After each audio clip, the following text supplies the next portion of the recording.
sorry for the romantic question, but going back to the kid that dreamed to fly, what's it like to fly an airplane?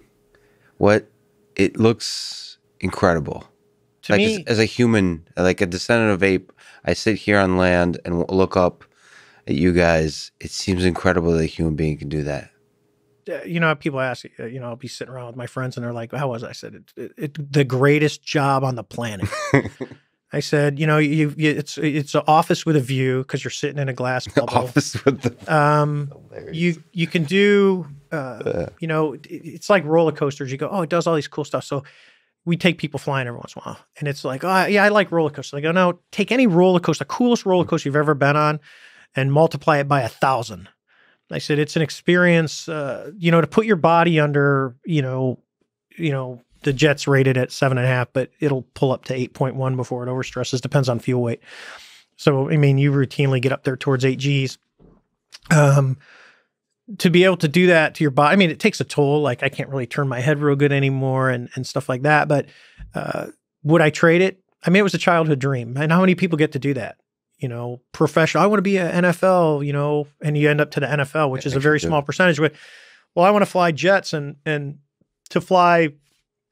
At the time when I was flying, the Super Hornets that we had in our squadron were brand new, like literally right out of the factory. I'd come off our first Super Hornet cruise. We had went to the Boeing factory in St. Louis where they were building my new jets that I was going to get. And I actually signed the inside of one of the wings while they were putting it together. So I'm meeting the people that are putting the jet together that's going to get delivered to me in a couple of months that I'm going to fly. So the whole of it is incredible. I'll tell you what, when I decided to walk away. Do you miss it? I told myself I wouldn't. I promised myself that, once you get through your O5 command, your flying really starts to come down. Even if you go when you're an air wing commander, which is, we call them CAG, Carrier Air Group Commander, you're not flying as much as like the normal pilots, nor should you be. I mean, there's young people that are coming up and it's training your relief because that's the next generation. So like currently I have friends of mine that we serve together. Their kids are flying Super Hornets.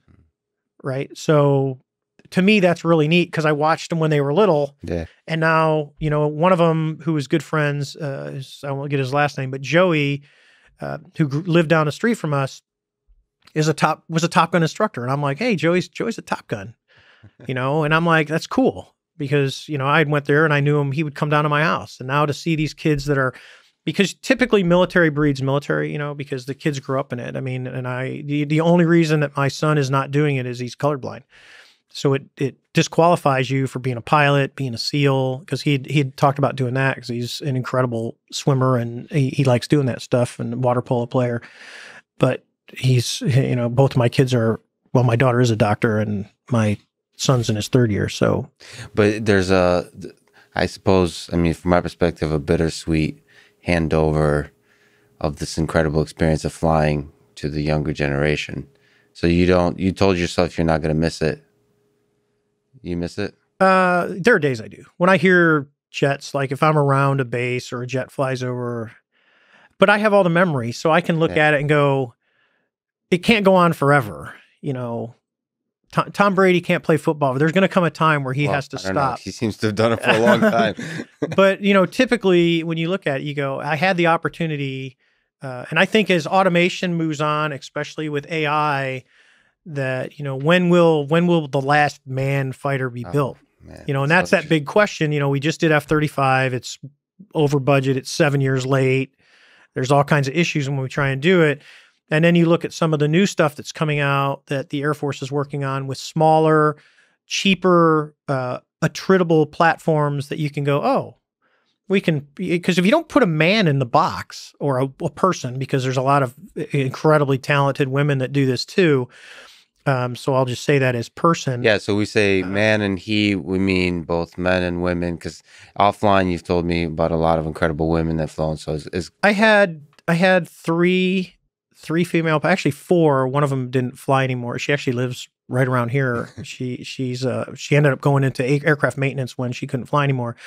One of the girls, who everyone knows is incredibly she's one of the most gifted people I've ever met in my life. She is the vice president of Amazon Air. You can see her on TV. Her name's Sarah. Incredible. And then I had Paige, who ended up taking command. She got out of fighters and went into other platforms, and she was a commanding officer. And then the other one is teaches leadership, and she is all three of them. Actually, all four of the women that were direct. I'm hoping I'm not forgetting. I don't think I'm forgetting someone. Incredibly talented. And a great addition to the Ready Room. So anyone who gets into the, women can't do it, that's all total horse crap.